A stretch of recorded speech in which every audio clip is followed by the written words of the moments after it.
Pendidikan di sekolah merupakan fondasi utama dalam membentuk kemampuan berbahasa yang baik dan benar dalam berbahasa Indonesia. Pendidikan menjadi fondasi utama dalam menanamkan pemahaman dan keterampilan berbahasa Indonesia yang baik dan benar sejak dini, sehingga nantinya akan terbawa dalam kehidupan bermasyarakat. Pendidikan bahasa Indonesia yang baik dan benar dimulai dari lingkungan keluarga dan orang tua sejak dini. Kemudian dilanjutkan dan diperkuat melalui pendidikan formal di sekolah. Pendidikan formal di sekolah menjadi wadah utama untuk mempelajari kaidah-kaidah bahasa Indonesia yang baik dan benar dari segi tata bahasa, kosakata, pelafalan, maupun penulisan. Berikut tata cara mempromosikannya dimulai dari taman kanak-kanak. Di taman-taman kanak-kanak, kita dapat menggunakan buku cerita bergambar untuk memperkenalkan kosakata baru dan struktur kalimat sederhana. Selanjutnya, anak-anak dapat bernyanyi dalam berbahasa Indonesia untuk melatih pengucapan mereka. Di sekolah dasar, kita dapat menerapkan pelajaran bahasa Indonesia sejak kelas 1, meliputi membaca, menulis, mendengarkan, dan berbicara. Selanjutnya, menggunakan buku teks pelajaran yang disusun dengan menggunakan bahasa Indonesia yang baik dan benar. Guru dapat membuat siswa-siswinya untuk melatih membuat kalimat, paragraf, dan karangan sederhana untuk struktur yang tepat. Di sekolah menengah pertama atau SMP, kita dapat memperdalam pemahaman kaidah tata bahasa seperti jenis kata, kalimat, dan paragraf, dan berlatih menulis karangan dengan berbagai jenis seperti narasi, deskripsi, dan eksposisi. Nah, di sekolah menengah atas atau SMA, kita dapat mempelajari jenis-jenis karya ilmiah dan tata cara menulisan, seperti menulis laporan, menulis esai, artikel, dan bahasa baku, dan menganalisis kesalahan berbahasa dalam sumber media cetak atau elektronik. Di perguruan tinggi, kita akan mendapatkan kelas berbahasa Indonesia untuk mahasiswa baru sebagai penyegaran. Nah, di perguruan tinggi juga kita akan mewajibkan penggunaan bahasa Indonesia dalam penulisan skripsi, tesis, dan disertasi. Dengan konsisten dan teladan dari institusi pendidikan, diharapkan peserta didik terbiasa dan termotivasi menggunakan bahasa Indonesia yang baik dan benar sejak dini. Dengan demikian, pendidikan di sekolah memainkan peran yang sangat penting dalam membangun kemampuan berbahasa Indonesia yang baik dan benar dalam bahasa Indonesia. Itulah mengapa pentingnya sistem pendidikan untuk memberikan perhatian yang cukup terhadap pengajaran bahasa Indonesia secara efektif dan efisien. Pentingnya mendukung produksi konten media dalam bahasa Indonesia yang baik dan benar. Sebagai bangsa yang kaya akan keragaman budaya dan bahasa, kita memiliki tanggung jawab untuk melestarikan dan mempromosikan penggunaan bahasa Indonesia dalam berbagai media. Bayangkan betapa indahnya jika kita dapat menikmati program televisi, siaran radio, surat kabar, atau konten digital yang sepenuhnya menggunakan bahasa Indonesia yang kaya raya dan ekspresif.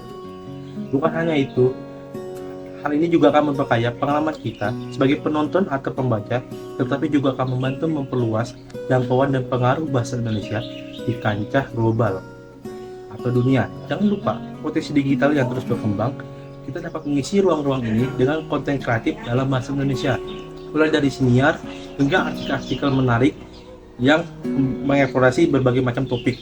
Dengan mendukung produksi konten media dalam bahasa Indonesia, kita tidak hanya melestarikan warisan budaya kita, tetapi juga membuka jalan bagi generasi mendatang untuk lebih menghargai dan mencintai bahasa Indonesia.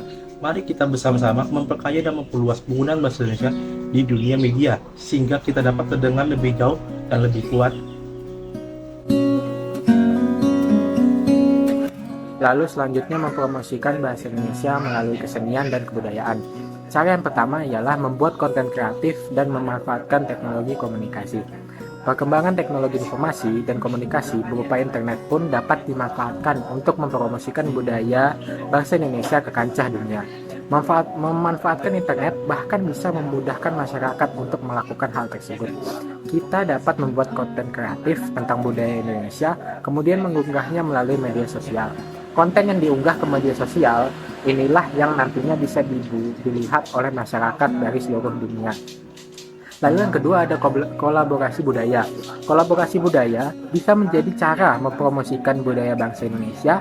Dalam hal ini, kolaborasi budaya dapat dilakukan dengan menggelar acara kesenian yang melibatkan kebudayaan dari berbagai negara. Hal ini bisa membuat budaya bangsa Indonesia bisa lebih terlihat, sekaligus menjalin komunikasi dengan budaya lain. Lalu yang ketiga, menggelar acara penting di lokasi budaya. Menggelar acara penting kenegaraan di wilayah kebudayaan juga bisa menjadi sarana promosi.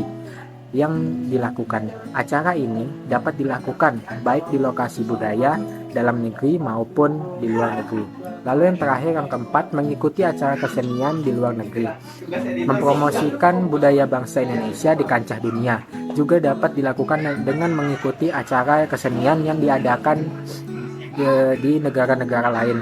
Kita bisa membawakan berbagai kesenian asli bangsa Indonesia yang nantinya akan dipamerkan pada acara tersebut. Dengan begitu, masyarakat di luar negeri bisa lebih mengenal budaya bangsa di Indonesia.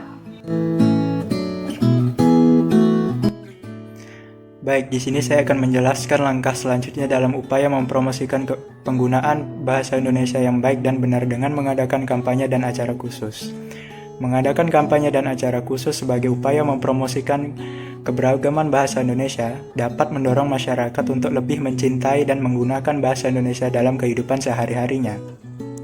Dalam upaya melestarikan dan menghormati kekayaan budaya Indonesia, sangatlah penting bagi kita untuk menyelenggarakan kampanye dan acara khusus yang bertujuan untuk mempromosikan keberagaman bahasa Indonesia serta mendorong masyarakat untuk lebih mencintai dan menggunakan bahasa Indonesia dalam kehidupan sehari-harinya. Adapun beberapa kegiatan yang dapat dilakukan untuk mempromosikan keberagaman bahasa Indonesia seperti mengadakan festival bahasa daerah, mengadakan lomba pidato, mengadakan pertunjukan seni yang mengangkat tema keberagaman bahasa, di mana kegiatan-kegiatan ini tidak hanya untuk meningkatkan kesadaran masyarakat akan pentingnya menjaga dan mengembangkan bahasa Indonesia sebagai bahasa persatuan, tetapi juga memberikan ruang bagi masyarakat untuk mengekspresikan diri dalam menggunakan bahasa daerah sebagai identitas dan kekayaan budaya Indonesia, sehingga terciptanya suatu harmoni dan saling pengertian di antara masyarakat Indonesia yang majemuk ini. Sekian. Halo teman-teman, mari kita belajar berbahasa Indonesia dengan baik dan benar. Bahasa yang baik merupakan cerminan pikiran yang teratur. Oleh karena itu, kita harus belajar berbahasa Indonesia dengan baik dan benar. Yang pertama, rajinlah membaca. Dengan membaca, kita bisa menyerap kosakata baru dan memahami aturan tata bahasa dengan lebih baik. Untuk itu, mulailah membaca buku dengan kalimat dan paragraf yang pendek-pendek dahulu. Yang kedua, perbanyaklah berbicara. Berbicaralah dengan teman dan kerabat menggunakan bahasa Indonesia yang baik setiap hari, sebisa mungkin, baik secara langsung ataupun daring. Itu akan melatih kefasihan kita. Nah, dengan itu kita dapat belajar berbahasa Indonesia dengan baik dan benar. Salah satu cara menggunakan dan memastikan bahasa Indonesia yang baku dan benar yaitu dengan menggunakan bahasa Indonesia dalam perusahaan. Ada beberapa cara untuk meningkatkan penggunaan bahasa Indonesia di perusahaan. Beberapa di antaranya, yang pertama, menetapkan pedoman bahasa yang jelas dan konsisten, mengacu kepada KBBI dan PUEBI. Pedoman ini dapat mencakup tata cara penulisan laporan dan surat resmi.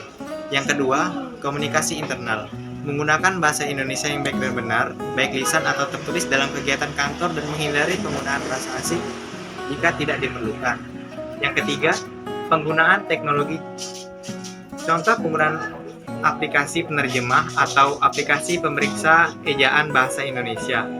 Yang keempat, budaya perusahaan dapat menciptakan budaya perusahaan yang mendukung penggunaan bahasa Indonesia yang baik dan benar. Cara-cara ini dapat memberikan dampak positif seperti yang pertama, memperkuat rasa nasionalisme dan identitas bangsa Indonesia. Yang kedua, mempermudah komunikasi dalam lingkungan kantor. Yang ketiga, dapat membawa dan melestarikan budaya berbahasa Indonesia yang baik dan benar. Yang terakhir, mari kita bahas mengapa penting untuk menggunakan bahasa Indonesia baku dalam komunikasi publik. Pertama, penggunaan bahasa Indonesia baku memastikan pesan kita tersampaikan dengan jelas dan tepat. Dalam menggunakan kata-kata yang standar dan baku, kita dapat menghindari kebingungan dan kesalahpahaman di antara pendengar atau pembaca. Ini membantu memperkuat efektivitas komunikasi kita. Yang kedua, bahasa Indonesia baku menciptakan kesan profesionalisme dan kepercayaan dalam situasi publik seperti pidato, presentasi, atau wawancara media. Penggunaan bahasa yang benar dan baku meningkatkan reputasi kita sebagai pembicara yang kompeten dan berwibawa. Ini juga mencerminkan kualitas diri kita dan organisasi yang kita wakili. Yang terakhir, penggunaan bahasa Indonesia baku mendukung pembangunan identitas nasional yang kuat. Bahasa adalah salah satu fondasi budaya kita, dan dengan memperkuat bahasa Indonesia yang baku, kita turut memperkuat jati diri sebagai bangsa Indonesia. Jadi, mari kita jaga dan gunakan bahasa Indonesia baku dengan baik dalam setiap komunikasi publik kita untuk mencapai kesuksesan dan membangun masa depan yang lebih baik bagi bangsa dan negara. Sekian, terima kasih.